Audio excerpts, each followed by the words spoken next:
흔히 세상과 교회를 구분하여 말하는 경우들이 있습니다. 저 역시도 자주 그런 말씀들을 드리는데요. 교회는, 그리고 교회된 한 사람 한 사람의 성도는 분명 세상과 구별되어서 거룩을 추구하고 거룩을 유지하며 살아가야 합니다. 세상과 같은 모습으로 살아가서는 안 되는 것이죠. 구약 이스라엘 역사에서 지속적으로 반복되고 있는 것이 무엇입니까? 이방 민족으로 대표되는 이 세상과 구별되지 못하고 그들과 동일한 모습으로 그들과 동화되어서 살아가는 이스라엘 백성들의 이야기 아닙니까? 그들을 향해서 성경은 여호와의 목전에 죄를 범했다 이렇게 말씀하시지요. 세상과 동화되어서 세상이 섬기는 우상을 섬기는 그것이 바로 하나님 앞에서 죄라고 말씀하십니다. 세상의 가치관을 가지고 세상이 추구하는 탐욕에 물들어서 세상의 모습이 나의 모습이 되어 살아가는 그 자체가 바로 하나님을 떠나고 하나님께 반역하고 하나님 사랑을 저버리는 영적인 간음을 저지르는 죄라고 말씀하시는 거죠.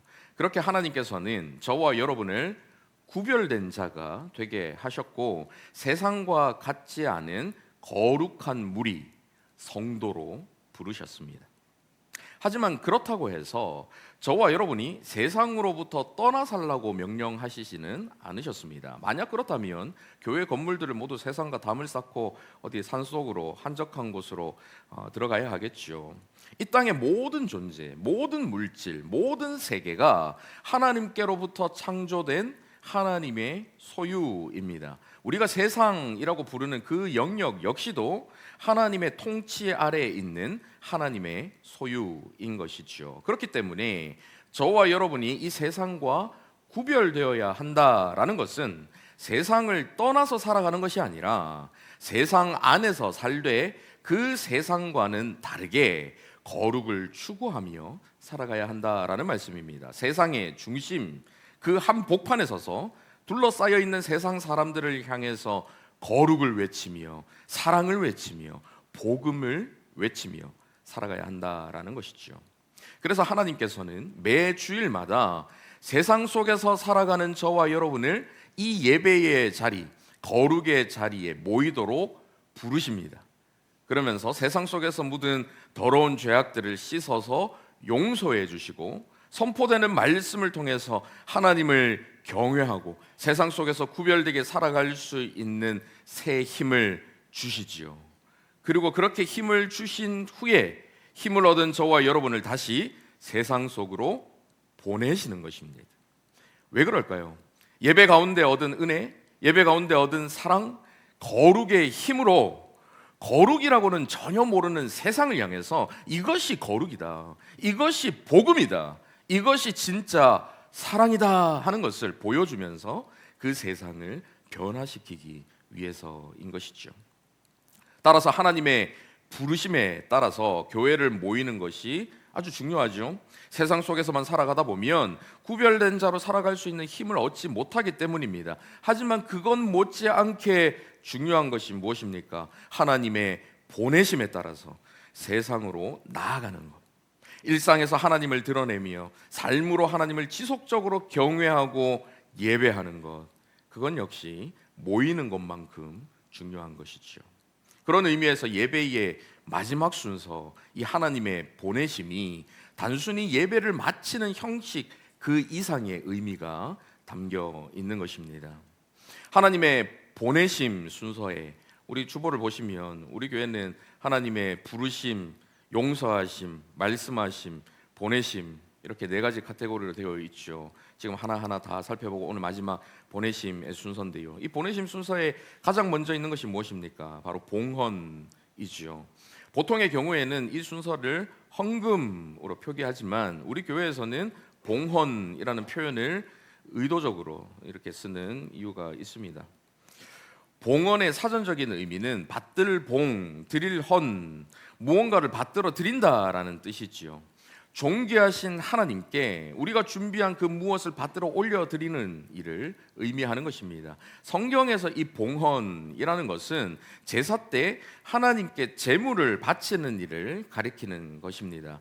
봉헌자는 바쳐질 이 제물의 머리 위에 안수하죠. 손을 얹고 그 제물과 하나가 됩니다. 내가 가지고 있는 모든 죄를 이 제물에 떠넘기고 정가시켜서 이 제물을 드릴 때에 마치 내가 하나님께 드려지는 것처럼 나를 대신해서 제물을 하나님께 드리는 거죠. 그래서 봉헌자 자신이 제단 위에 올라가는 것과 동일한 마음을 담아서, 동일한 의미를 담아서 자신을 대신하는 그 제물을 하나님께 바쳤던 것입니다.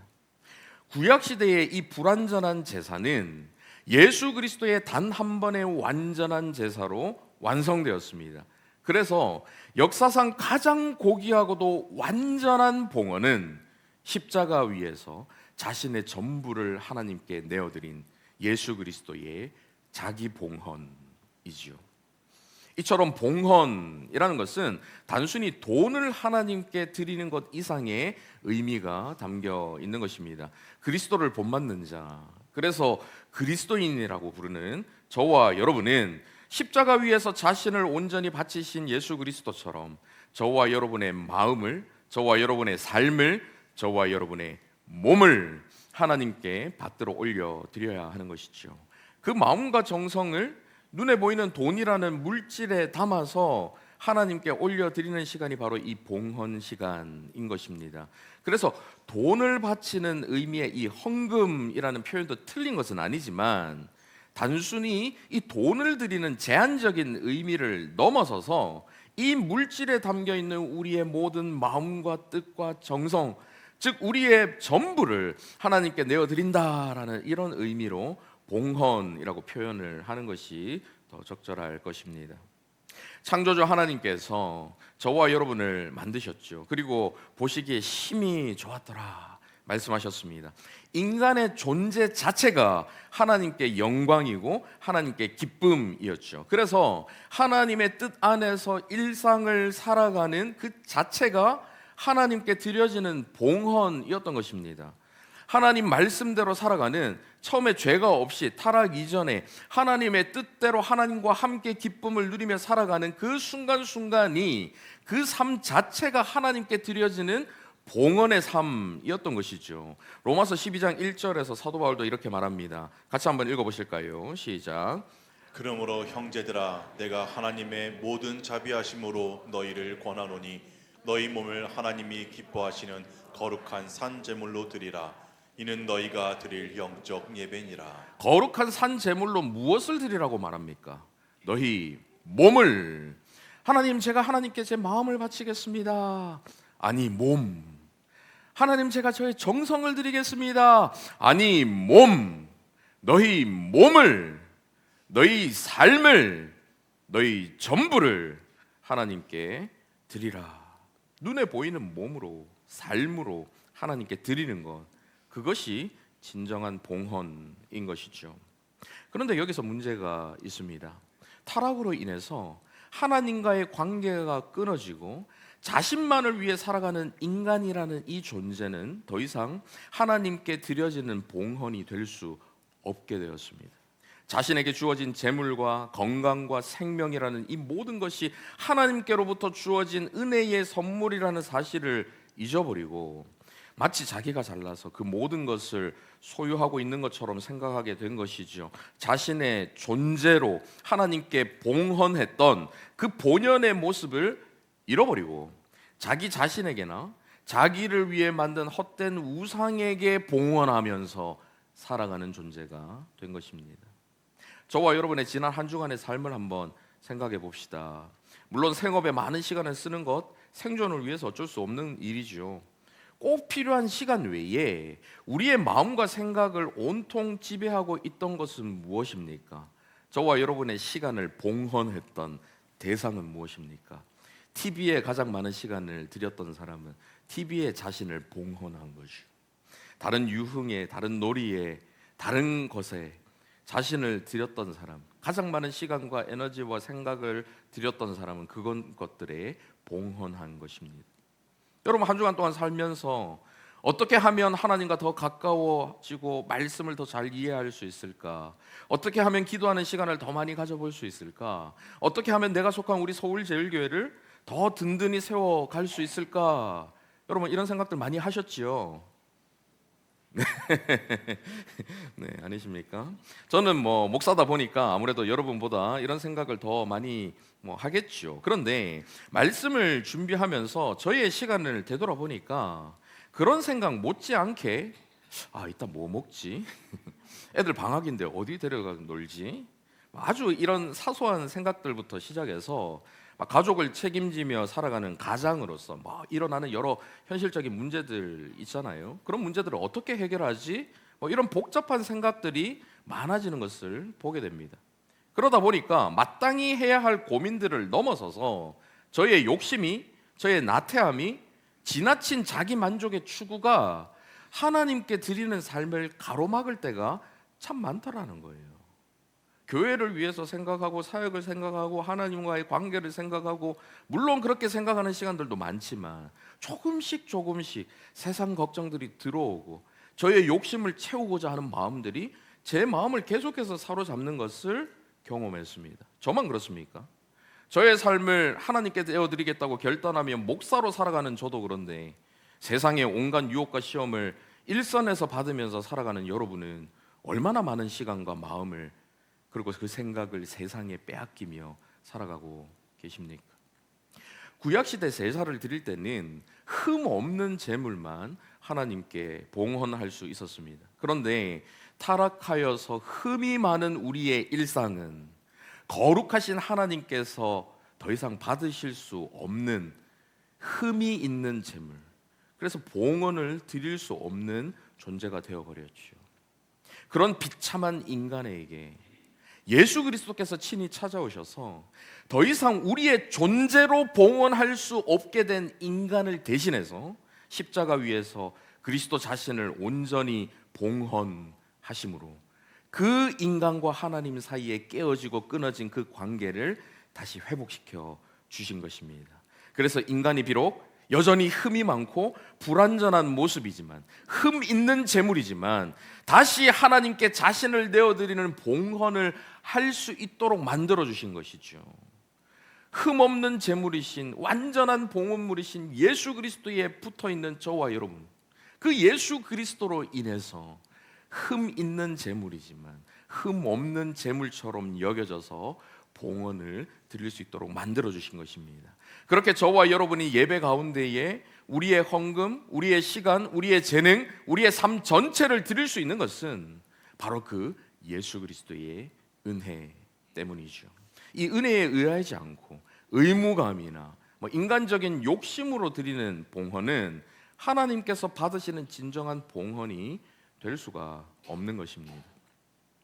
예배 중에 이 봉헌 시간이 되면 이런 깊은 의미를 담아서 우리는 돈이라는 눈에 보이는 물질로 하나님께 우리의 마음을 드립니다. 이 헌금에 대한 올바른 자세는 고린도후서에 잘 설명되어 있죠. 9장 7절 같이 한번 읽어보실까요? 시작. 각각 그 마음에 정한 대로 할 것이요 인색함으로나 억지로 하지 말지니 하나님은 즐겨내는 자를 사랑하시느니라. 앞서 말씀드린 것처럼 봉헌이라는 것은 받은 은혜에 대한 감사로 드리는 거예요. 하나님께서 우리에게 생명을 주신 것에 대해서 그 생명을 주신 하나님께 감사의 반응으로 드리는 것. 하나님께서 저에게 생명을 주셨으니 이 생명으로 하나님을 위해서 살아가겠습니다. 이게 봉헌이죠. 하나님께서 저에게 복을 주셨으니 그 복에 너무 감사해서 하나님께 저의 비록 작은 것이지만 비록 저의 일부지만 여기에 제 마음을 담아서 주님께 드리겠습니다. 이것이 봉헌입니다. 인색함으로나 억지로 해서는 안 되는 거죠. 또한 이 봉헌을 하나님과 흥정하듯이 해서도 안 됩니다. 무엇을 받기 위한 조건으로 봉헌하는 것 잘못된 것이죠.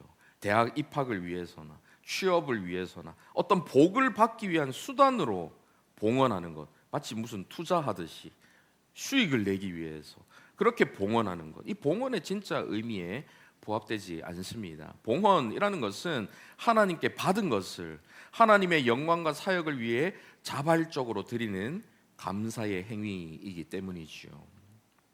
얼마 전에 제가 실제로 들었는데요. 어느 교회에서 무슨 이유 때문에 마음이 상한 분이 이제 교회를 떠나서 교회를 옮기기로 했답니다. 그 사람이 이제 교회를 떠나면서 지금까지 낸 헌금을 다시 돌려달라고 했다. 또 다른 교회 이야기도 들었는데요. 어떤 사람은 뭐 얼마의 헌금을 하면서 그 돈은 꼭 교회 리모델링을 할 때만 써달라라고 했다는 겁니다. 물론 목적 헌금이란 게 있잖아요. 그 목적 헌금 하는 건 좋은데 문제는 그 교회에서 그 리모델링을 하려면 그분이 하시는 헌금보다 훨씬 더 많은 돈이 들어가서 리모델링 계획이 없는 교회였다는 거예요. 그런데 이분이 내가 헌금까지 했는데 왜 리모델링을 하지 않냐고 막 계속 하도 그래가지고 아무리 설명을 드려도 이분이 이해를 못하시고 그래서 막 당회에서 결국 다시 가져가라고 돌려드렸다고 막 그런 이야기까지 들은 적이 있습니다. 모두 헌금에 담겨 있는 이 봉헌의 의미를 제대로 이해하지 못하기 때문에 그런 것이죠.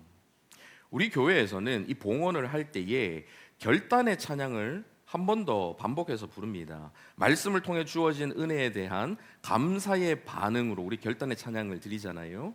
그 결단의 찬양, 말씀으로 주신 그 은혜에 감사의 마음을 담아서 봉헌을 하기 위해서 그 결단의 찬양을 한 번 더 부르는 거죠. 이런 마음으로 드린 봉헌물은 한 개인의 만족을 위해서 쓰이는 것이 아니라 영혼 구원을 위한 교회의 모든 사역을 위해서 사용됩니다. 다른 생업이 없이 전적으로 사역에 집중하는 저 같은 사역자들을 위해서도 쓰이고요. 또한 헐벗고 굶주린 이웃들을 돕기 위해서도 쓰이지요. 세상 곳곳으로 보내심을 받아서 선교의 사역을 감당하시는 우리 선교사님들을 위해서도 사용이 됩니다.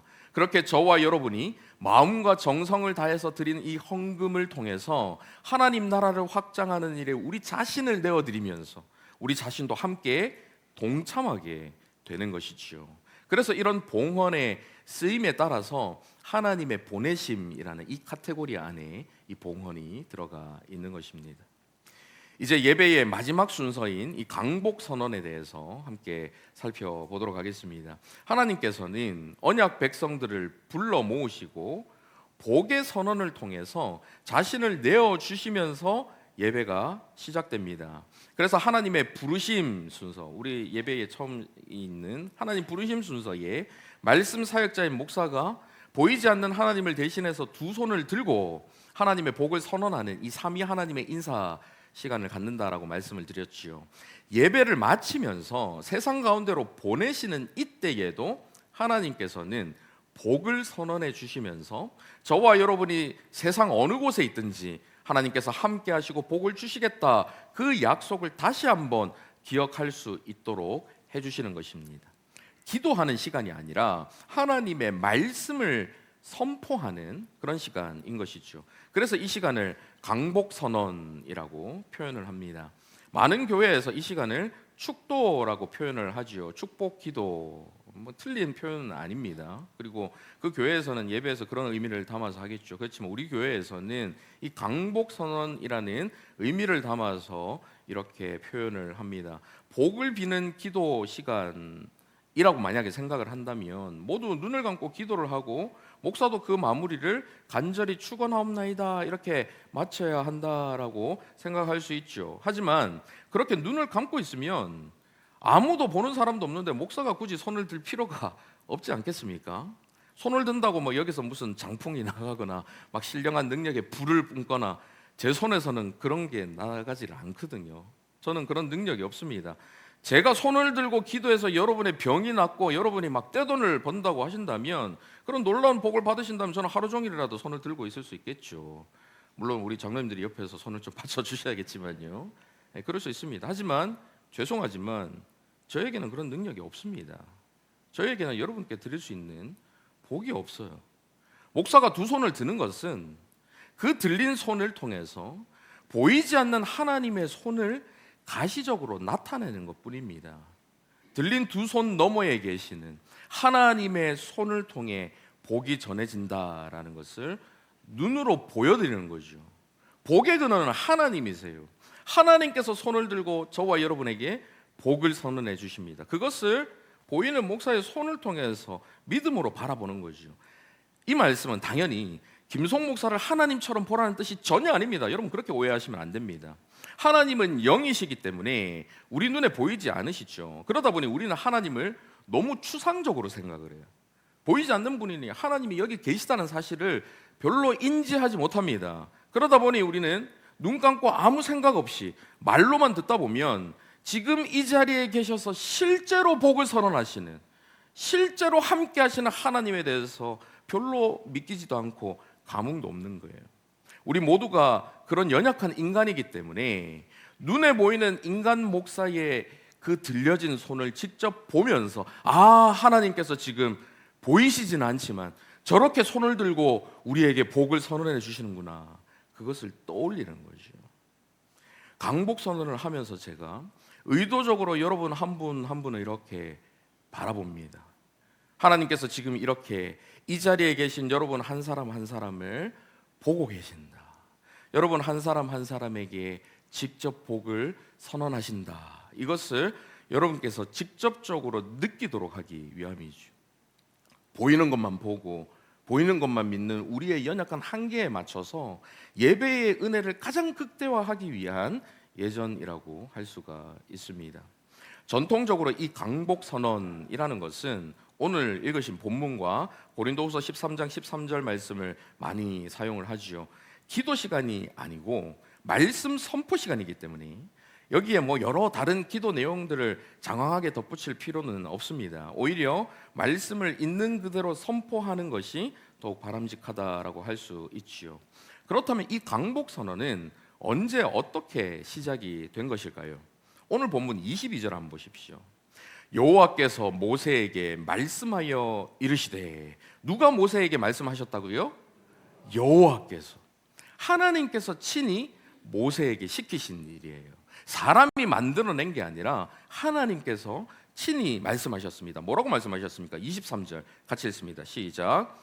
아론과 그의 아들들에게 말하여 이르기를, 너희는 이스라엘 자손을 위하여 이렇게 축복하여 이르되.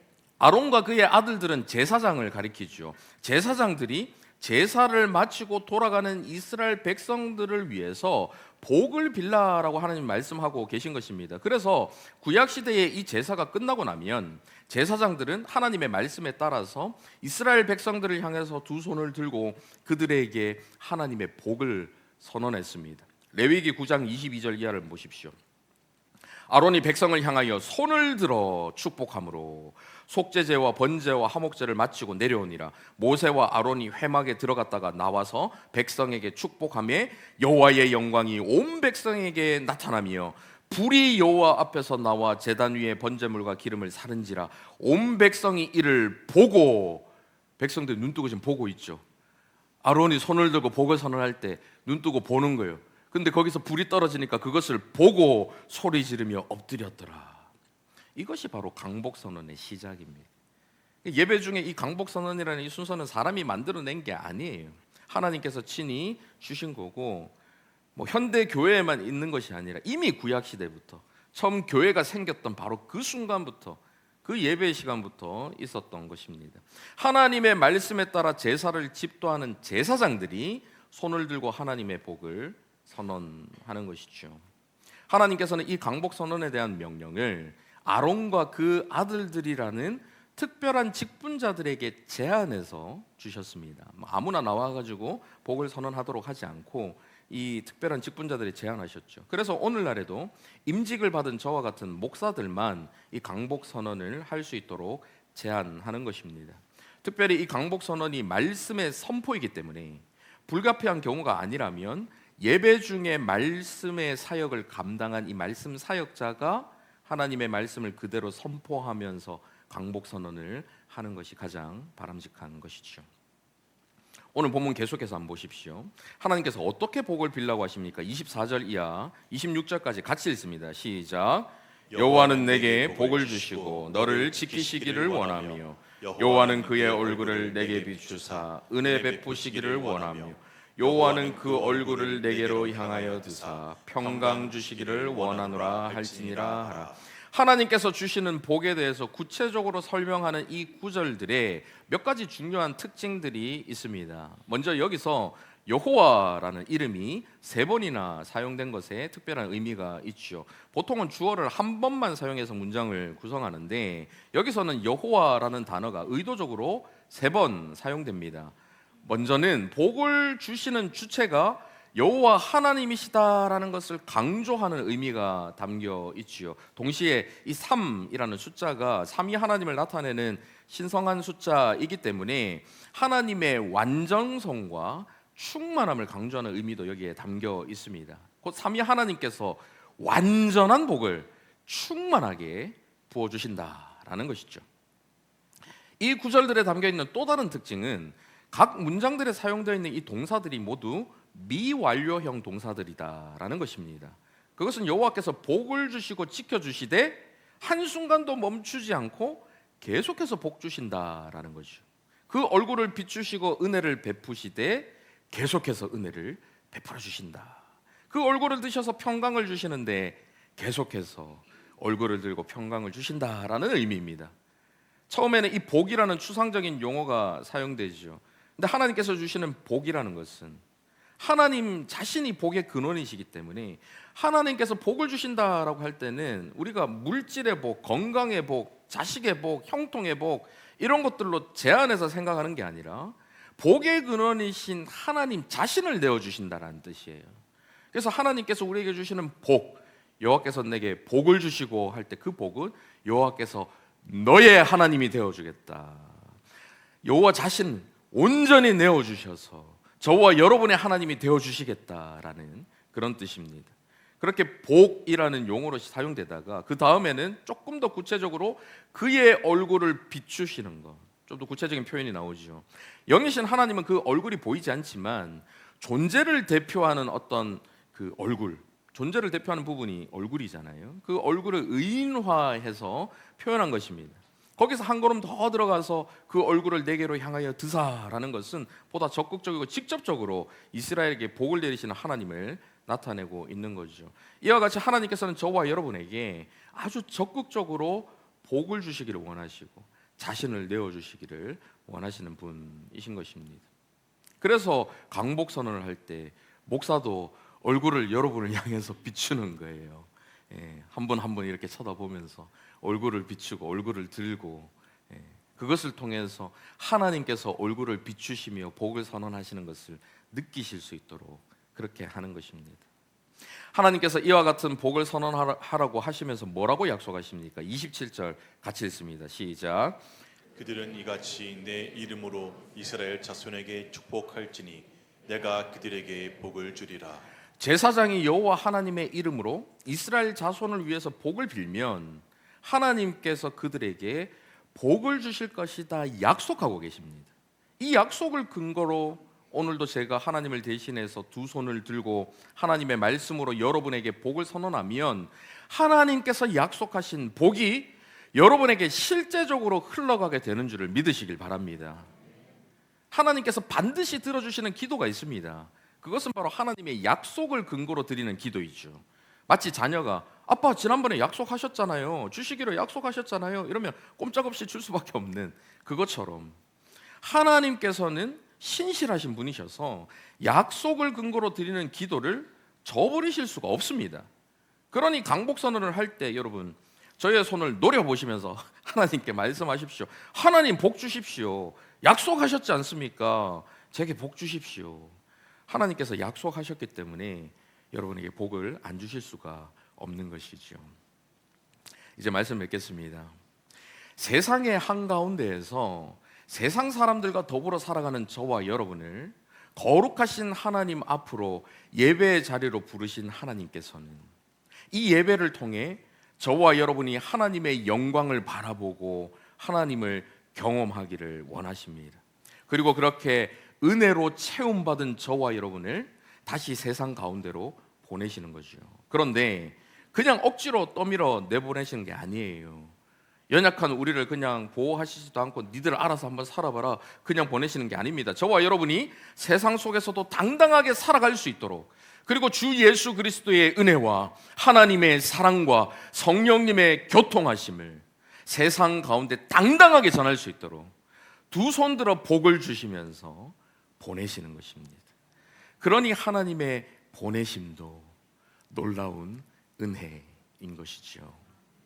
영원한 대제사장이신 우리 주님께서 하늘로 올라가실 때에 어떻게 하셨는지 한번 보십시오. 누가복음 24장 50절 이하 같이 읽습니다. 시작. 예수께서 그들을 데리고 베다니 앞까지 나가서 손을 들어 그들에게 축복하시더니 축복하실 때에 그들을 떠나 하늘로 올려주시니. 십자가 구속 사역을 모두 감당하시고 부활하신 주님께서 자신이 제물이 되어서 봉헌드린 그 단 한 번에 영원하고도 완전한 그 제사를 모두 다 마치고 하늘로 들려 올려지실 때에 제자들을 향해서 손을 들어 축복하십니다. 강복선언. 우리 주님께서 강복선언 하시죠. 그리고 그들을 땅끝까지 이르러 내 증인이 되리라. 내 증인이 되어라 하면서 세상으로 보내십니다. 여러분, 아이들이 처음 부모 곁을 떠나서 어린이집에 들어갈 때에 두려움에 사로잡혀서 막 우는 아이들, 그 아이를 어쩔 수 없이 떼어놓는 부모의 심정 경험해 보신 분들 아마 다 아실 거예요. 그렇게 어쩔 수 없이 떼어놓는 이유가 무엇입니까? 이 아이가 세상 속에서 강하게 자라나야 하기 때문에 비록 울고 두려워하는 아이지만 떼어놓죠. 그런데 그 마음은 안타깝죠. 쓰리죠. 우리 주님께서 저와 여러분을 세상으로 보내실 때 그 세상의 풍파와 갖은 고초를 경험하여 지치고 두려워하는 저와 여러분을 바라보시면서 같은 안타까운 마음을 가지실 거예요. 하지만 동시에 그 안타까운 마음으로 말씀하십니다. 세상에서는 너희가 환난을 당하나 담대하라. 내가 세상을 이기었노라. 내가 세상 끝날까지 너희와 함께 할 것이다. 그 복을 선언하시며 저와 여러분을 세상으로 보내시는 것이죠. 매 예배 때마다 우리는 그 복을 받아 누리며 세상 가운데로 나아가는 것입니다. 여호와 하나님께서 늘 변함없이 지키시는 복, 여호와 하나님께서 그 얼굴을 비추사 은혜 베푸시는 복, 여호와 하나님께서 저와 여러분을 향해서 그 얼굴을 들어주셔서 평강 주시는 복, 그 복을 마음껏 받아 누리시고 세상 속에서 그 복음을 증거하며 살아가는 저와 여러분 다 되시기를 간절히 바랍니다. 아멘. 이 시간 말씀을 생각하며 함께 찬양으로 고백하기를 원합니다. 하나님의 은혜 고백하시겠습니다.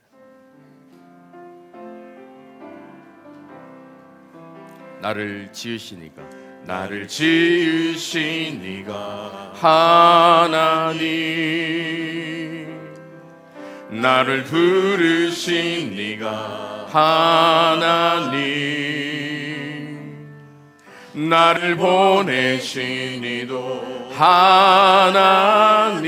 하나님, 나의 나 된 것은 다 하나님 은혜라.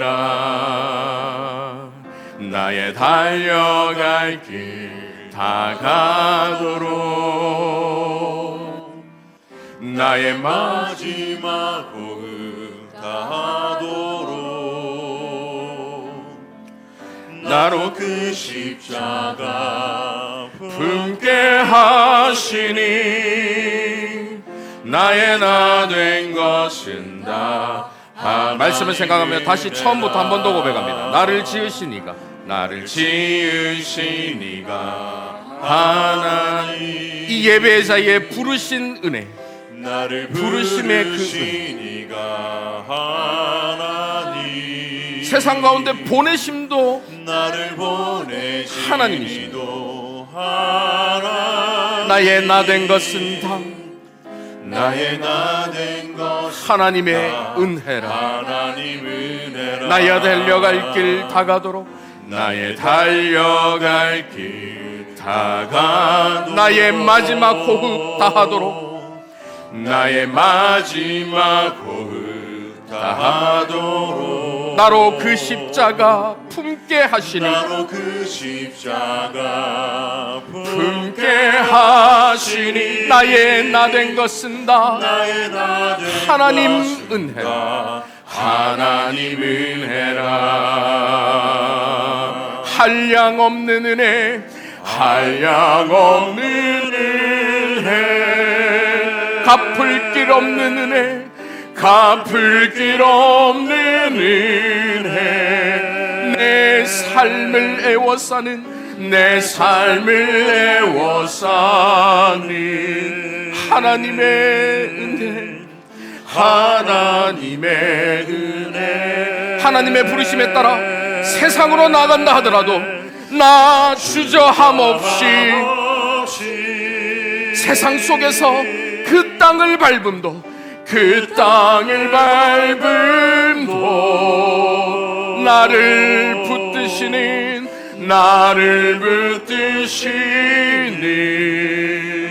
하나님의 은혜, 하나님의 은혜. 다시 한번 고백합니다. 한량없는 은혜, 한량없는 은혜. 자격 없는 자를 예배자로 택하셔서 이 자로 부르신 부르심의 은혜,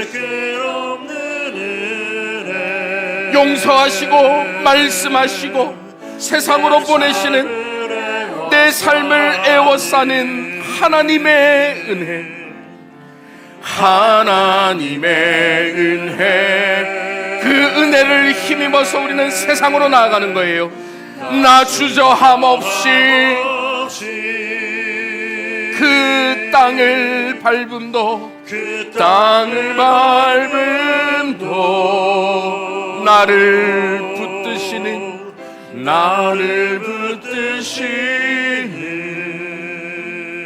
하나님의 은혜, 하나님의 은혜.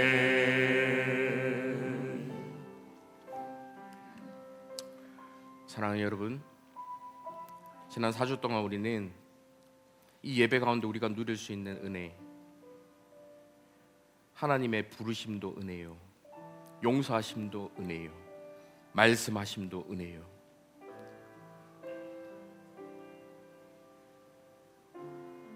보내심도 은혜라는 사실을 함께 나눴습니다. 자격 없는 자를 예배자로 택하셔서 이 예배 자리에 나오게 하시고 거룩하신 하나님 앞에 서서 하나님을 예배할 수 있도록 하신 이 은혜, 저와 여러분이 이 예배 각 순서마다 시간마다 하나님께서 얼마나 크신 은혜를 우리에게 부어주셨는지, 처음 시작부터 들어올 때부터 마치는 그 순간까지 이 하나하나의 은혜를 떠올리며 예배를 드리신다면 우리의 예배의 은혜가 얼마나 더 풍성해질까요? 이 시간 말씀을 생각하며 함께 기도했으면 좋겠습니다. 하나님은 우리를 이 험난한 세상 가운데 그냥 보내시지 않으세요. 많이 두렵지? 많이 힘들지? 불안하지? 알고 있어. 너희가 세상에서는 환난을 당할 거야. 하지만 담대하라. 내가 세상을 이기었노라. 내가 세상 끝날까지 너희와 함께 할 테니까 너희들 담대하게 세상으로 나가렴. 내가 너에게 복을 주고 너희를 지키길 원하며, 내가 너에게 은혜를 베풀기 원하며, 내가 너에게 계속해서 평강 주기를 원한다. 그러니 나와 함께 세상으로 나아가서 이 세상을 하나님의 나라로 만들어보자. 주님의 그 보내심의 은혜를 기억하며 말씀을 생각하며 이 시간 같이 한번 기도하며 나가도록 하겠습니다. 우리 주여 한번 간절히 부르고 함께 기도하며 나가도록 합니다. 주여, 자비로우신 아버지 하나님, 예배 가운데 불러주신 은혜도 하나님의 은혜요, 용서하심의 은혜도 하나님의 은혜요, 말씀하심의 은혜도 하나님의 은혜요, 보내심의 은혜도 하나님의 은혜이심을 깨닫게 하심에 감사드립니다. 저희가 무엇이 간데 하나님께서 우리를 예배자로 택하여 주셔서 이 예배 자리에 나와 하나님의 은혜를 누리게 하셨습니까? 이곳에서 누린 이 은혜를 힘입어서 세상 가운데 담대하게 나아가 하나님을 드러내며 하나님을 선포하며 하나님의 사랑을 외치며 살아가는 주님의 백성들 다 될 수 있도록 주여 역사하여 주시옵소서. 세상에 어려운 일들 많습니다. 험난한 고난들 많습니다. 그 속에서도 두려움에 빠지지 않게 하시고 우리와 늘 함께 하시는 세상을 이기었노라 말씀하신 주님과 동행하며 세상을 이기며 살아가는 저희 모두가 될 수 있도록 역사하여 주시옵소서. 매 예배마다 한순간도 허투루 보내지 않게 하시고 매 예배 순서마다 매 예배 순간순간마다 하나님께서 이 순서를 주시는 의미를 떠올리며 그 순서에 담겨있는 의미를 인식하고 생각하며 하나님 주시는 은혜를 기억해 하시고 하나님 주시는 그 모든 은혜를 받아 누려 풍성한 은혜 가운데 하나님을 예배하는 참된 예배자들로 다 세워질 수 있도록 주님 역사하여 주시옵소서. 우리와 늘 함께 하시고 붙들어 주실 주님의 은혜를 감사하며 살아계신 예수 그리스도의 이름으로 기도합니다. 아멘. 살아계신 아버지 하나님, 예배를 통해 아버지 하나님을 만나고 은혜를 받지만 세상 속으로 나아가는 길목에서 늘 두려움이 있습니다. 불안함이 있습니다. 또 한 주를 어떻게 버텨내고 어떻게 살아낼까 걱정도 됩니다. 하지만 오늘 주신 말씀을 붙들고 믿음의 눈을 들어 두 손 들어 복을 주시는 하나님의 손길을 바라보니 주님께서 저희를 붙드시고 함께 하셔서 당당하게 살아갈 수 있는 힘을 부어 주시옵소서. 세상 속에서 살아가지만 저희와 함께 하시며 언제나 저희를 지켜주시는 하나님의 은혜와 평강을 기대하며 이번 한 주도 당당하게 승리하는 삶을 살아가는 저희 모두가 되게 하여 주시옵소서. 살아계신 예수 그리스도의 이름으로 기도하옵나이다. 아멘.